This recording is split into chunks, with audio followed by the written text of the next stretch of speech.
Imagine two people, same age, same city, same starting salary, $50,000 a year. 30 years pass. One of them retires with $2.3 million and a monthly check that arrives whether he gets out of bed or not. The other one retires with a savings account, a pension that covers the cable bill, and a very sincere plan to figure something out. Same start, wildly different ending. Now here's what nobody tells you about that gap. It wasn't talent. It wasn't luck. It wasn't some secret investment tip whispered at a cocktail party. It was a mechanism, a system. Something so simple that when you actually understand how it works, you'll feel equal parts enlightened and mildly furious that no one explained it sooner. That mechanism has a name. You've heard it 1,000 times. It's called passive income. And today, we're going to strip away every motivational poster, every hustle while you sleep influencer, and every vague promise, and look at what it actually is, how it actually works, and why most people who chase it end up exactly where they started. Let's start with a question. What is money, really? Not philosophically. Practically. Money is stored time. When you go to work, you trade hours of your life for a number that appears in a bank account. You sell time. You get money.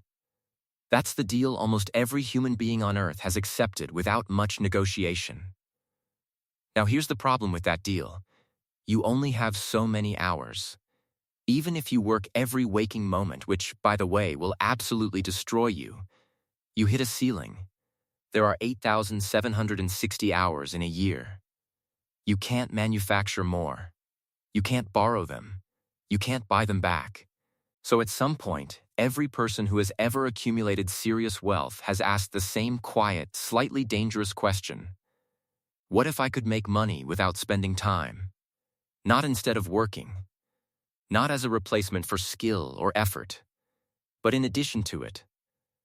What if the money itself could work, and I could just not? That is the entire premise of passive income, and it sounds obvious when you say it out loud. But the actual mechanics of it, the reason it works, the math underneath it, and the reason most attempts at it fail, that's where it gets interesting. How the system works. Here's the simplest version possible. You have an asset. That asset produces value. That value becomes money. The money arrives whether you showed up or not. That's it. That's the whole model. The asset is the key word here. Because passive income isn't really about income at first. It's about owning something. A thing that does work on your behalf. Think about it like this. You're 5 years old. You have a lemonade stand. You make the lemonade, you stand in the sun, you hand over the cups. That's active income. Every dollar requires your physical presence. Now imagine you're a little older, a little cleverer. You hire your younger brother to run the stand. You buy the lemons, set up the system, and then go inside to watch TV. The stand keeps running. Money keeps coming in. That's the beginning of passive income. You built an asset, the stand, the system, the trained labor, and now it works without you. Scale that model up by a few orders of magnitude and you have the basic architecture of how wealth actually compounds in the modern economy. Now, what counts as an asset that generates passive income in the real world? 3 main categories, and the differences between them matter enormously. First, financial assets. Stocks, bonds, index funds, dividend-paying equities. You buy a piece of a company. That company generates profit. A portion of that profit flows back to you in the form of dividends or price appreciation. You did nothing except choose where to put money that you already had. Second, real estate. You own a property. Someone pays you rent to use it. That rent covers the mortgage, the maintenance, and, ideally, leaves something left over. The asset appreciates over time. You collect the difference. Third, intellectual property and digital assets. A book, a course, a piece of software, a YouTube channel with enough scale. You create the thing once. The thing keeps generating revenue. the marginal cost of delivering it to the 10,000th customer is essentially zero. Each category has different requirements, different risk profiles, different timelines, but they all share one non-negotiable prerequisite. You need capital to start, either money or time or both. There is no version of passive income that doesn't cost something up front. And that is where the story starts to get complicated, the uncomfortable math. Let's talk numbers. The most commonly cited benchmark for passive income, the thing financial planners actually use, is something called the 4% rule. The basic idea: if you have a large enough investment portfolio, you can withdraw 4% of it per year without ever running out of money. Because a well-diversified portfolio historically grows at roughly 7% annually. You live on the 4%, the other 3% keeps pace with inflation, and the machine sustains itself indefinitely. Simple, clean, powerful. Now let's do the math most people don't bother to do. Say you want $3,000 a month in passive income. That's $36,000 a year. That's a very modest, I just want to stop stressing level of income. At 4%, to generate $36,000 a year, you need a portfolio of $900,000. $900,000. Let that sit for a second. The median American household has roughly $87,000 in savings at retirement. Not $900,000. $87,000. Which, at 4%, generates $3,480 a year. That's $290 a month. That is not passive income. That is a phone bill. So there's the gap. The quiet, uncomfortable gap that nobody in the passive income content space wants to spend too much time on. The dream is real. The math is real. But the bridge between where most people start and where the machine actually kicks in, that bridge is long, expensive, and takes longer to cross than any Instagram caption suggests. Hype versus reality. Here's where it gets a little absurd. Search passive income ideas online, and you'll find lists. Long, enthusiastic lists. Sell digital downloads. Start a dropshipping store. Create an online course. Rent out your spare room. License your photography. Some of these can work. Some of them do work. For some people, in some circumstances, with significant effort and some luck, these strategies produce real income. But there's a deeply ironic truth hiding inside every passive income tutorial you've ever watched.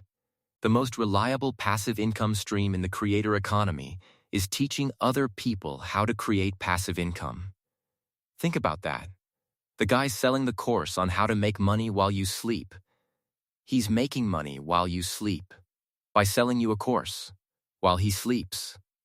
The mechanism works. Just not for you, for him. That's not cynicism. That's just the math of attention and distribution. The people with massive audiences selling the idea of passive income have already done the hard part. They built the asset. The audience is the asset. You're part of it.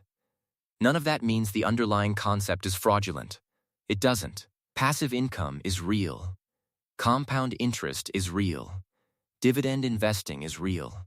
Real estate cash flow is real. But the packaging around it, the 5 passive income streams before breakfast energy, that's selling something different. It's selling a feeling. And feelings and mechanisms are not the same thing. Bigger implications. We live in an economy that structurally rewards asset ownership over labor. That's not an opinion. That's just what the data shows. Since 1970, the share of national income going to workers has declined in almost every developed country. The share going to capital, to owners of assets, has increased. The gap between people who own things and people who sell their time has widened, decade by decade, quietly and consistently. Passive income is not just a personal finance strategy. It's a window into how the modern economy is actually structured. The people at the top of the wealth distribution aren't working harder than everyone else. They own assets that work for them. They are, in the most literal sense, being paid to exist. That's not a conspiracy. It's not even controversial among economists. It's just the system. And here's what makes it uncomfortable. The system is accessible, in theory, to almost anyone. Anyone can open a brokerage account. Anyone can buy an index fund. The barrier to entry has never been lower. But the barrier to scale, to reaching the point where passive income meaningfully changes your life, that's still enormous. And it still disproportionately rewards people who already have something to invest. The machine is real. The access is real. The timeline is the part that remains brutally, stubbornly, inconveniently long. So let's go back to those two people. Same start, same salary. 30 years later, one with $2.3 million, one without. What was the difference, really? The person with $2.3 million didn't discover some secret. They understood one thing, early enough, and acted on it consistently, that time in the market beats time at work. That owning small pieces of things, slowly, patiently, even boringly, compounds into something that eventually runs without you. They didn't hustle harder. They built quieter. And that distinction between noise and mechanism, between inspiration and math, is the thing worth sitting with after you close this video. Because here's the question I'll leave you with. If passive income is real, if the math works, if the evidence spans centuries of compound returns and wealth accumulation, why is financial literacy still treated like a luxury instead of a prerequisite? Why do people learn the quadratic formula before they learn what a dividend is? Why does an 8-year-old know how to make lemonade, but not what to do with the profit? Maybe the most passive thing in the world isn't income. Maybe it's the assumption that someone, somewhere, will eventually explain how money actually works.